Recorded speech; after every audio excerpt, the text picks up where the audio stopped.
नमस्कार मैत्रिणींनो, स्वागत आहे आपल्या सीताच्या स्वयंपाकमध्ये। तर मैत्रिणींनो, तुम्हाला आता भरपूर कैऱ्या भेटतात बाजारात आणि भरपूर कैऱ्यांचं तुम्हाला दाखवणार आहे रेसिपी। मस्त एकदम तोंडाला पाणी सुटणारी रेसिपी। तर ही कैरी तोतापुरी आहे। तोतापुरी कैरीची मी तुम्हाला रेसिपी दाखवणार आहे खलबत्त्यात कुटून। तर पहा तुम्ही, तोतापुरी कैरी खलबत्त्यात कुटून। तर पहा, ही रेसिपी तुम्हाला थंबनेल लावणार आहे आणि ते दाखवणार आहे। पहा, तर मी तर कापून घेते। पहिली स्वच्छ धुवून घेतली होती कैरी आणि नंतर तिथलं थोड्या वेळा मी अर्धा तास पाण्यात पण ठेवली होती। असे म्हणतात का पाण्यात ठेवले तर त्याचा गरमपणा असतो तो निघून जातो आणि थंडपणा पैदा होतो।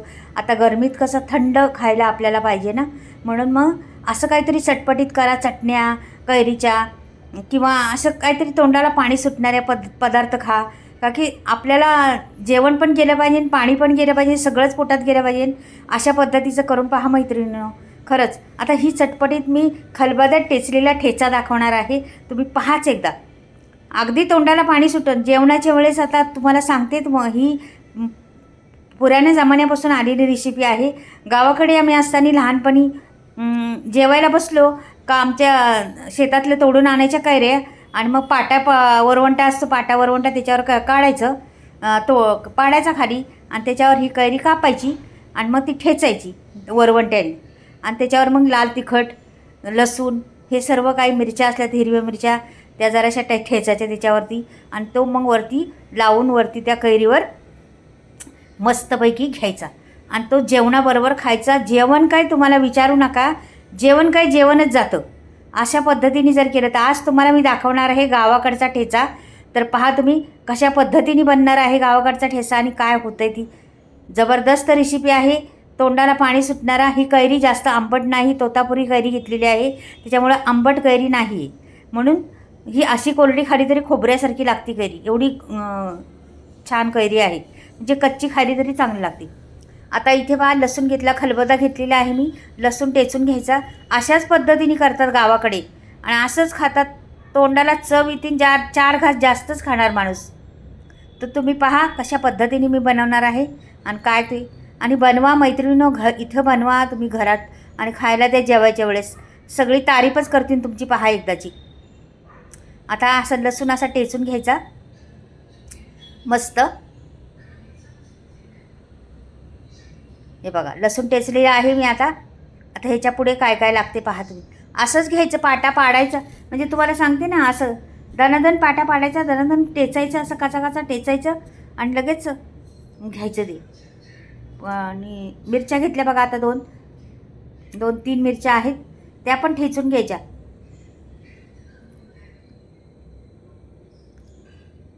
हे बघा, अशा टेचायच्या त्या पण।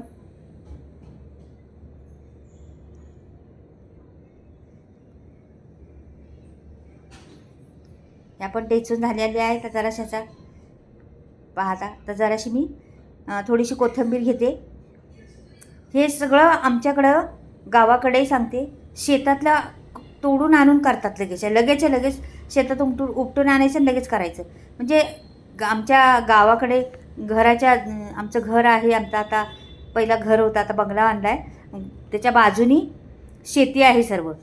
त्या शेतीच्या कडेने पटकन जाऊन फटाफट आणायचं उपटून, झाडाच्या कैऱ्या तोडायच्या आणि हे असं घ्यायचं आणि जेवायच्या वेळेस बनवून लगेच वाढायचं खायला।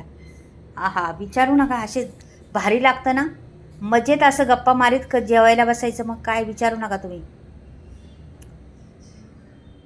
हे बघा, झालेलं आहे ह्याच्यात। आता हे 2-3 टेचलेलं आहे मी। आता हे सगळं काढून घ्यायचे आपल्याला।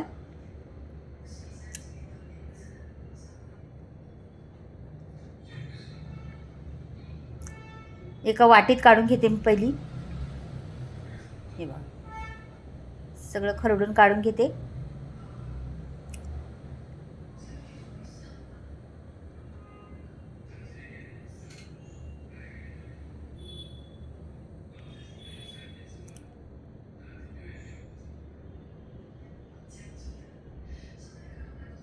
आता ह्याच्यात आपल्याला मीठ घालावे लागणार, म्हणजे मीठ घालायचं आपल्याला, ह्या चटणीला पुरलं पाहिजे, त्या कैरीला पण पुरलं पाहिजे, एवढं मीठ घालायचं आपल्याला त्याच्यात। आणि ह्याच्यात थोडंसं तेल टाकायचं, मग आणखीन चटपटीत 1 चमचाभर बारका छोटासा तेल टाकायचं, म्हणजे ते काळं पण पडत नाही तेलाने आणि चव येते तेलाने। आपण जे खातो ना रोजचं तेच तेल, आपलं भाज्यांना टाकतो तेच तेल टाकायचं आणि बाजूला ठेवते. आता कैरी घेऊया आपण. त्याच खलबत्त्यात घ्यायची. आता इथे खलबत्ता आहे माझ्याकडं, नाही तर गावाकडे आपल्या पाट्यावर करतात. पाटावरवंटा असतो त्याच्यावर. हे असं टेचायची दाना चांगली. तिला फोडायची सगळीकडून, अशी पिचकी करायची. हे बघा, अशी पिचकी करायची सगळीकडून. अशा पद्धतीने करायची कैरी. हे बघा, आणि बाजूला ठेवते. आता त्या सगळ्या दुसऱ्या आहेत ना, त्या पण करून घेते.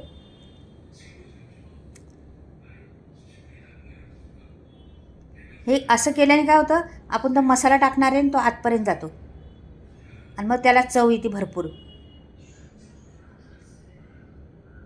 एकदा करून पहा तुम्ही, आठवण काढसाल माझी.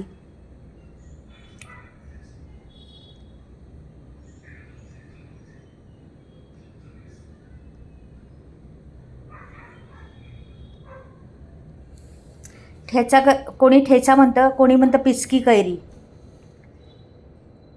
पाट्यावरची पिचकी कैरी अशी बोलतात कोणी. तर तुम्हाला जे वाटेल तेच बोला. पिचकी म्हणजे असं त्याला करतात ना, ढिल्ली कैरी तशी, त्याला पिचकी म्हणतात गावाकडे. तर पिचकी कैरी पण म्हणू शकतात किंवा ठेचा पण म्हणू शकतो. पाट्यावर टेचलेला ठेचा. हे असा बघा. आता आत्ताच तुमच्या तोंडाला पाणी सुटलं असेल हे चित्र पाहताच. तर ती प्रत्यक्ष पाहिल्यावरच काय होईल बघा. झालेला आहे आपला हा ठेचा. हा पिचकी कैरी म्हणा, ठेचा म्हणा, काही पण बोला, पण फार अप्रतिम आहे. तोंडाला चव आणणारा आहे. एकदा बनवून पहा. इथे तुम्ही शेरवस्तीला असाल तर शेरवस्तीला बनवा, कुठेही बनवा, पण बनवा. आवडलं तर लाईक आणि सबस्क्राईब करा. चला बाय.